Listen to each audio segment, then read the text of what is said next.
Well, I don't have time to edit videos, but I do find myself sometimes I make a video and then it sounds stupid. So I stop the video, cut the video and redo it again. And this one here, it's like take five, because some of this stuff is, I don't know whether it's the sort of stuff I should be spreading, you know what I mean? This is real stuff. Yeah, but I don't know whether it's not really, I don't know what to say. I hope I don't get in trouble for this one. Keep this one to yourself. Don't let everybody listen to and watch this. Don't share it. Yeah.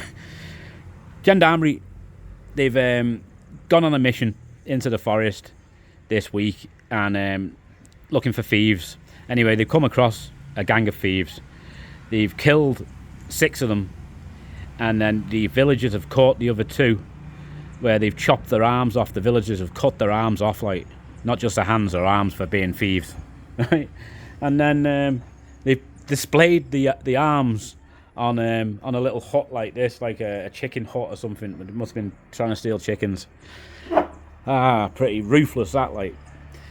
I got family and stuff like that who've had some pretty wicked jobs, like, you know what I mean.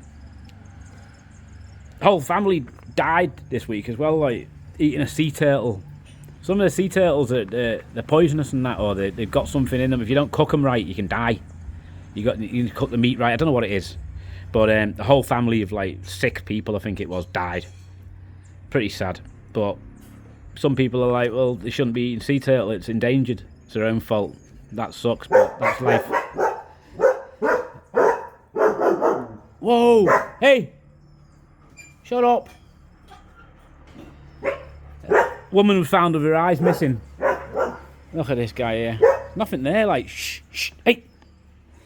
Yeah, woman was found with her eyes missing, dead body with her eyes missing. It happens like they steal the eyeballs in Madagascar. The Malagasy blame it on the foreigners and say, it's a foreigner's business, and the foreigners say it's a Malagasy business for black magic and stuff like that.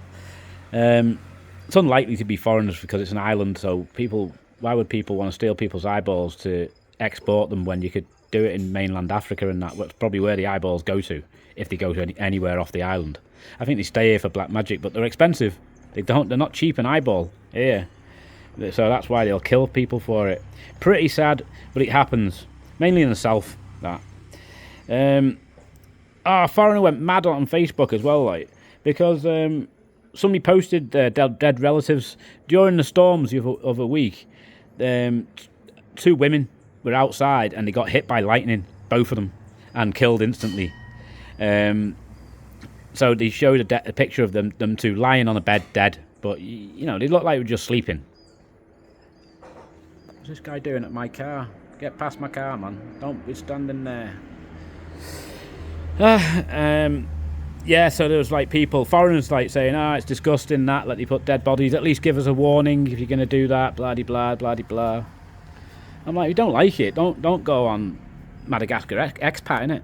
Don't do it. Or expat Madagascar, whatever it is. Don't go on that group. But because that's how Madagascar deals with things like that, you know. That's how they deal with death. They're happy to put their relatives' photographs of dead people on the Facebook. That's it. So, bit of a debate on that one. Oh god, yeah, there was a few years ago. There was a bank robber, and he was taking the piss. Like, he was robbing all the banks, all the post offices, big shops. He was robbing everything, and he was getting away with it because there's no like tracking system in Madagascar. It's very hard to track people here. But he was getting away with loads of them, and he was taking the piss out of the gendarmerie and the police and that because he couldn't catch him. So they were embarrassed. Anyway, they got a tip. Somebody grassed him, and I know the guy who grassed him. And he grassed him up and said he's in that house in Mangili, hiding. So the gendarmerie turned up there, arrested him, put him on the back of the pickup truck, took him halfway back to Tuliar, and then took a detour down the back tracks, down this little track, which gets you to Tuliar, but it's well out of the way. Gone down there, and anyway, halfway down there in the middle of nowhere, they've said to him, listen, jump off, go and have a piss. And he's like, I don't want to piss, I'm all right. He's like, no, get off, we're having a piss break. Get off the pickup truck and go and have a piss. So they uncuff him and say, go on, off you go. And shot him dead Just shot him, like, bang, you're dead. Tried to escape, did you? He jumped off the pickup truck, this guy, middle of nowhere. Dude, on the way back, he jumped off the pickup truck out of nowhere and ran off. He'd already opened his cuffs up on his own somehow. Yeah, ran off. So they had no option but to kill him and shoot him. No geezer, like, whose job it is to go to the forest whenever they catch thieves, who are chicken thieves or cow thieves or criminals of some description, whenever they catch them in the middle of the forest, because the petrol money is a lot to take them back in the pickup truck back to the police station. What they do is they call him and say, yeah, I'll come here. So he goes there and then executes them at point blank range. Like, it's his job. Like, he's a little bit he's an alcoholic, like, and he turns up at work when he wants. He wears what he wants to work. He does what he wants, and nobody says a word to him. Nobody says boo to him. He's literally an army guy who can do what he wants because of his job description. Yeah. I know another guy like I know. There were 6 guys, and they got a job off an Indian guy who owned a hotel to go to another hotel and kill the 2 foreign owners of this hotel. Kill them, right? And he'll pay them the money to kill them. Hitman, right? 6 hitmen. So they've gone to this hotel and checked the place out, and then they've noticed, yeah, that every afternoon between 2 and 4 they go for a walk down the beach, right down the other end of the beach where it's quite quiet.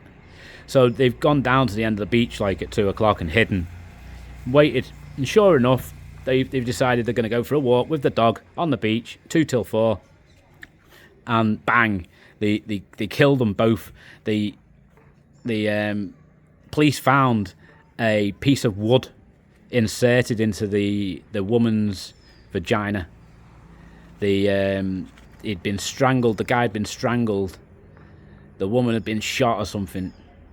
It was a right mess, like, and they were just left for dead. And the dog was killed as well. They killed all the French couple and the dog.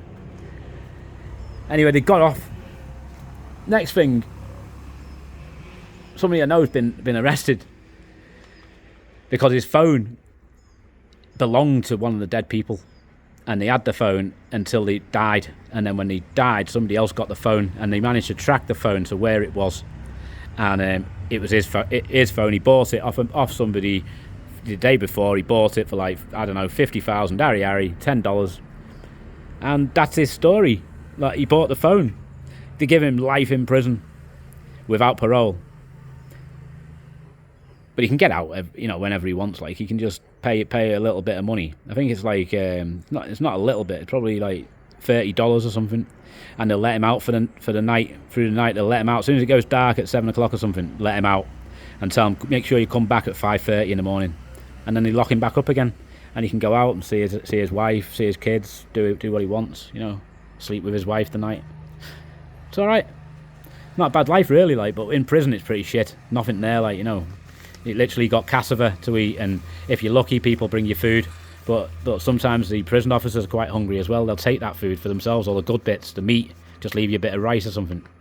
So, not such much fun, like, and he has been lifed off. I mean, and also the foreigner family, they're holding those guys inside there. Every year they'll pay again to the judge to keep them inside. Don't let them out. Don't let them out. If you're Madagascar, you can get out. A couple of years, keep your head down for a couple of years after killing somebody.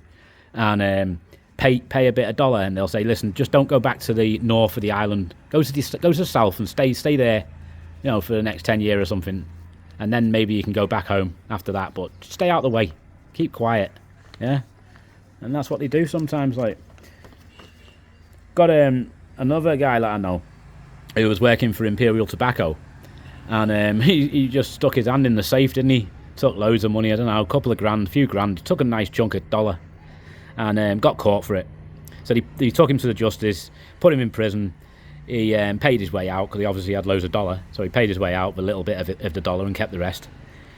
And then went and got a job in the government, in the passport office, to do passports for people. Get corruption money doing that, like big dollar, easy money. Yeah, nice. No criminal record checks, is there, in Madagascar? No computer system, so it's all right for that. But yeah, Maramila as well. Aha, yeah, the Maramila story, like from back in the day. One of my wife's cousins decides that he'd like to do a mission, so he says to his boss, any missions to do, like, and he's like, yeah, you can go off to the forest tomorrow, bring Tony with you. So him and Tony go to the office and say, yeah, we're ready to go, got our bags packed, what's the score, where do you want us to go, where's the money for the ticket? And he said, yeah, we want you to jump on a taxi bus and go to the forest area tomorrow morning. No problems. He said, there's an AK-47 for you, there's an AK-47 for you. Enjoy. See you when you get back, boys. So that night they think, listen, we've got 2 AK-47s here. Why don't we go to that Chinese guy's house who's got loads of money, he's got a safe, loads of money in it, and rob him. He's got a fish business, right? So the other guy says, yeah, let's do it. So off they go to this house to rob him. Jump over the wall of the fence. They get close to the house, like they bang on the door, say, hey, open the door. It's a robbery. 2 gendarmerie, we were hired by the Chinese, went out the back doors of the house with their assault rifles, come round the front. The other 2 gendarmerie, one hid behind the door, the other one opened the door for them to come in. As soon as they come in, they've shot one of them dead. They've missed the other one. And then said, right, and he's like, I surrender. They've arrested him. And that's the guy I know, right? So he got nicked for that. Then he got put in prison for that. And then he got out again. And it was still Maramila, still in the army. They let him stay in the army or whatever. And he's gone on a mission into the forest, and some bandit, he's been killed by bandits, shot. Killed him. Family member who he was. Crazy. Yeah, it's crazy old world, but I'll tell you something, like, guy says to me, he says, is Madagascar safe? I'm like, listen mate, it's really safe. All my mates have told me I'll get kidnapped, I'll get killed, blah blah blah. It's dangerous, I'll get eaten by lions, a whole lot. And I'm like, listen mate, honestly, I swear to God, it's safe as anything. It's a lot safer than London, where you are. A lot safer. You know what I mean? People are nice, they're friendly, they're happy, but you do get bad eggs. In every country, they're there. Check out your local news now before you write a comment saying, oh yeah, it's dangerous as hell, I wouldn't go there, you get killed, blah, blah, blah. Check out your local area for the news and see what horrific crimes have gone on in the last month in your area. It's how it is. Oh, these dogs, what am I going to do with them? Like, I don't need an AK-47 with these bad boys. These will rip people apart. If somebody comes around here at night time, these dogs are going to go for them big time. Like, got 3 big males. That's it. And then if they manage to get through the doors, I'm going to go for them as well. And then they will be sorry. Bye-bye for now from Nosy Bay.